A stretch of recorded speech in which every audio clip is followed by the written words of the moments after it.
நாளைக்கு விநாயகர் சதுர்த்தி. விநாயகர் சதுர்த்தினாலே எல்லா ஊர்கள்லையும் சிறப்பாக தான் இருக்கும்.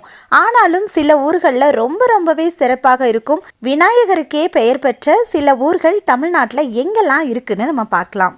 சிவகங்கை மாவட்டத்தில் காரைக்குடிக்கு அருகே இருக்கக்கூடிய பிள்ளையார்பட்டி. இரண்டாவதா சொல்லணும்னா திருச்சிராப்பள்ளியில் இருக்கக்கூடிய உச்சி பிள்ளையார் கோயில். இதை மலைக்கோட்டைன்னு சொல்லுவாங்க.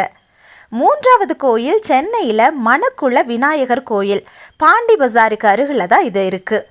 நான்காவது கோயில் காஞ்சிபுரத்தில் இருக்கக்கூடிய கச்சபேஸ்வரர் கோவில். இது ரொம்ப பழமையான சிறப்பு பெற்ற விநாயகர் கோயில். ஐந்தாவதாக பார்க்குறோன்னா அது மதுரையில் இருக்கக்கூடிய யானைமலை கருணாநிதி பிள்ளையார் கோவில். இதுவுமே ரொம்ப சிறப்பான ஸ்தலம். ஆறாவதா கோயம்புத்தூரில் இருக்கக்கூடிய கோட்டை பிள்ளையார். இது எல்லாத்தையும் விட ரொம்ப ஸ்பெஷலான பிள்ளையார் எது தெரியுமா? நாளைக்கு நம்ம வீட்டில் ஒரு களிமண்ணால் ஒரு பிள்ளையாரை செஞ்சு வச்சு கும்பிட்டா கூட விநாயகர் சதுர்த்தியில் நம்ம நினச்சதெல்லாம் தருவார் அந்த பிள்ளையார்.